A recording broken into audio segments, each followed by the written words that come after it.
حضرت آدم علیہ السلام کو مباشرت کرنا کس نے اور کیسے سکھایا؟ اللہ نے جب حضرت جبرائیل کو حکم دیا حضرت آدم کو جمع مباشرت کے آداب سکھاؤ۔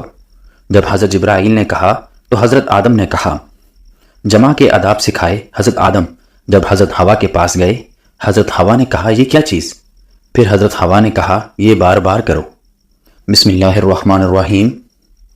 حدیث شریف بخاری جلد نمبر اول میں اللہ تبارک و تعالیٰ نے جب حضرت جبرائیل علیہ السلام کو حکم فرمایا جاؤ حضرت آدم کے پاس اور انہیں حضرت حوا علیہ السلام کے ساتھ جمع کرنے کا حکم دو اور مباشرت کے آداب بھی سکھاؤ، تو جب حضرت جبرائیل نے حضرت آدم علیہ السلام کے پاس تشریف لائے اور اللہ کا حکم سنایا تو حضرت آدم علیہ السلام کہنے لگے جمع کیا ہوتا ہے، وہ کیسے ہوتا ہے؟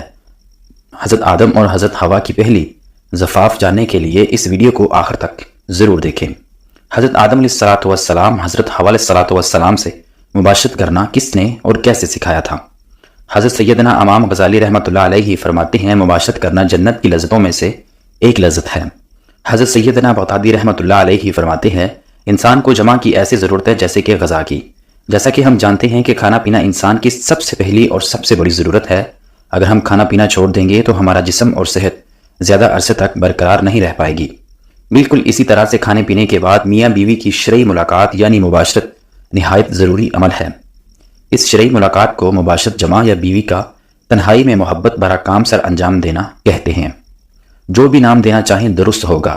جب آپ صحبت قائم کرتے ہیں تو آپ کو دلی سکون اور خوشی محسوس ہوتی ہے، آپ بھی اپنے آپ سے پیار کرنے لگ جاتے ہیں۔ میاں بیوی کے جمع کے دوران ایسے ہارمونز خارج ہوتے ہیں جو میاں بیوی کی خوشی کا باعث بنتے ہیں۔ جب میاں بیوی خوش ہوتے ہیں تو اعتماد میں اضافہ ہوتا ہے اور محبت میں اضافہ ہوتا ہے۔ اللہ رب العزت نے حضرت آدم علیہ السلام کے بعد حضرت حوا علیہ السلام کو پیدا فرمایا اور یوں نسل انسان کی تحقیق ہوئی، جس کی ابتدا اللہ تعالیٰ کے حضرت آدم علیہ السلام کو مٹی سے پیدا فرمانے سے ہوئی۔ حضرت آدم علیہ السلام کو اللہ رب العالمین نے جنت کے اندر تخلیق فرمایا اور حضرت آدم کے اندر ایسی بشر تھے یعنی انسان تھے اور ان کی جنس سے کوئی بھی بشر موجود نہ تھا جس کے ذریعے سے حضرت آدم علیہ السلام کو انسیت حاصل کرتے۔ چنانچہ آپ اپنے دل کے اندر سوچا کرتے کاش میرا بھی کوئی ہم جنس بشر ہوتا کہ میں بھی اس سے انسیت حاصل کرتا۔ اللہ رب العزت خوب جانتے تھے جو کہ حضرت آدم علیہ السلام کے دل کے اندر چل رہا تھا۔ جب حضرت آدم علیہ السلام سو رہے تھے تو ان کے جسم سے حضرت حوا علیہ السلام کو بائی پسلی سے پیدا فرمایا تھا تاکہ آپ حضرت حوا سے انسیت حاصل کر سکیں۔ جب حضرت آدم نیند سے بیدار ہوئے تو آپ نے حضرت حوا کو اپنے سامنے دیکھا تو آپ سے سوال کیا کہ تم کون ہو؟ حضرت حوا علیہ السلام نے جواب دیا کہ میں عورت ہوں۔ پھر حضرت آدم علیہ السلام نے پوچھا اللہ تبارک و تعالیٰ نے تجھے کیوں پیدا فرمایا؟ تو حضرت حوا نے جواب دیا کہ اللہ تبارک و تعالیٰ نے مجھے آپ کی تسکین کے لیے پیدا فرمایا تاکہ آپ میرے قرب سے سکون حاصل کر سکیں۔ یہی وجہ ہے حدیث پاک میں حضور اقدس صلی اللہ علیہ وسلم نے کموارے لڑکے اور کمواری لڑکی کو مسکین قرار دیا کیونکہ دونوں کا کوئی مسنون نہیں ہوتا، لہٰذا جوان اولاد کی جلد شادی کر دینی چاہیے تاکہ وہ میاں بیوی ایک دوسرے کے قرب سے سکون پا سکیں۔ بعض روایات کے اندر ہے کہ حضرت آدم اور حضرت حوا علیہ السلام جنت کے اندر خوشی خوشی رہتے تھے اور وہاں پر عیش بھری زندگی گزار رہے تھے، لیکن یہ بات یاد رکھیں کہ اللہ رب العالمین نے جنت میں حضرت حوا علیہ السلام کی تخلیق سے پہلے ہی حضرت آدم علیہ السلام کو ایک درخت کے قریب جانے اور پھل کھانے سے منع فرمایا تھا، جبکہ بعض روایات کے اندر اس واقعہ کو اس طرح سے ذکر کیا گیا ہے کہ حضرت آدم علیہ السلام جب جنت کے اندر تھے تو ان کا کوئی غم خار نہیں تھا کیونکہ آپ اکیلے انسان تھے۔ چنانچہ آپ کے دل کے اندر یہ چاہت تھی کہ کاش میری جنس سے کوئی اور بھی ہوتا جس سے میں تسکین حاصل کر سکتا۔ اللہ تبارک و تعالیٰ نے حضرت آدم علیہ السلام پر نیند کا غلبہ فرمایا۔ یہ بات یاد رکھیں کہ یہ پہلی نیند تھی جو کہ بنی آدم پر طاری ہوئی۔ چنانچہ اسی نیند کے اندر اللہ تبارک و تعالیٰ نے حضرت حوا علیہ السلام کو حضرت آدم علیہ السلام کی بائیں پسلی سے پیدا فرمایا۔ چنانچہ حضرت آدم علیہ السلام بیدار ہوئے، آپ نے اپنے سامنے ایک ایسی بشر عورت دیکھی جو کہ آپ سے بہت زیادہ مشابہت رکھتی تھی اور وہ بشرطیہ کے اندر بہت حسین اور جمیل تھی۔ چنانچہ حضرت آدم علیہ السلام نے جیسے ہی حضرت حوا کو دیکھا تو آپ سب کچھ جان گئے یہ کیوں اور کس وجہ سے پیدا ہوئی ہے اور ان کا نام کیا ہے، کیونکہ اللہ تبارک و تعالیٰ نے آپ کو پہلے ہی تمام چیزوں کا علم سکھا دیا تھا کہ پھر اس کے بعد فرشتے حضرت آدم علیہ السلام کے علم کا امتحان لینے کے لیے ان کے پاس آئے اور حضرت آدم علیہ السلام کو سلام کیا، اور حضرت آدم علیہ السلام کو سلام کرنے کے بعد فرشتوں نے پوچھا کہ یہ سامنے تمہارے جو مخلوق موجود ہے یہ کیا چیز ہے؟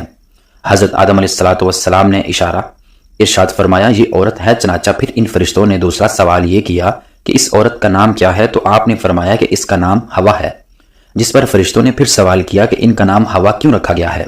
حضرت آدم علیہ السلام نے جواب دیا کیونکہ ان کو ایک زندہ انسان پیدا فرما گیا ہے، اسی وجہ سے ان کا نام ہوا علیہ السلام رکھا گیا۔ حضرت ابراہیم رحمۃ اللہ علیہ روایت کرتے ہیں جب اللہ رب العالمین نے حضرت آدم علیہ السلام کو پیدا فرمایا تو اللہ تبارک و تعالیٰ نے حضرت آدم کی طرف ایک فرشتے کو بھیجا۔ حضرت آدم علیہ السلام کو جماع یعنی مباشرت کا حکم دیا تو انہوں نے حضرت حوا علیہ السلام سے مباشرت کی۔ چنانچہ جب حضرت آدم علیہ السلام جماع سے فارغ ہوئے تو حضرت حوا علیہ السلام نے کہا اے آدم تو بہت اچھی چیز ہے، اس کو میرے ساتھ اور زیادہ کرو۔ اس حوالے سے اس کی کوئی سند موجود نہیں۔ یہ بعض روایات میں آتا ہے کہ حضرت آدم علیہ السلام کو جنت کا معائنہ پھل کھانے کی وجہ سے زمین پر اتارا تو کافی عرصے تک ایک دوسرے سے جدا رہے۔ چنانچہ حضرت آدم علیہ السلام اللہ رب العالمین کی محبت اور اپنی خطا پر بہت زیادہ غم زدہ ہوتے تھے۔ چنانچہ آپ کے رونے کی شدت کی وجہ سے ایک دن حضرت جبرائیل علیہ السلام نے اللہ تبارک و تعالیٰ کی بارگاہ میں حضرت آدم علیہ السلام کی سفارش کی، جس پر اللہ تبارک و تعالیٰ نے حضرت آدم علیہ السلام کے دل کے اندر توبہ کرنے کا طریقہ پیدا فرمایا کہ میرے پیارے حبیب نبی کریم صلی اللہ علیہ وسلم کے وسیلے سے میری بارگاہ کے اندر توبہ کرو تو میں تمہاری توبہ قبول کر لوں گا۔ چنانچہ پھر اسی طرح سے حضرت آدم علیہ السلام نے اللہ تبارک و تعالیٰ کی بارگاہ میں توبہ کی تو اللہ رب العالمین نے ان کی توبہ قبول کرتے ہوئے حضرت جبرائیل علیہ السلام کو خوشخبری سناتے ہوئے فرمایا جاؤ آدم سے کہو تمہاری توبہ قبول ہوئی۔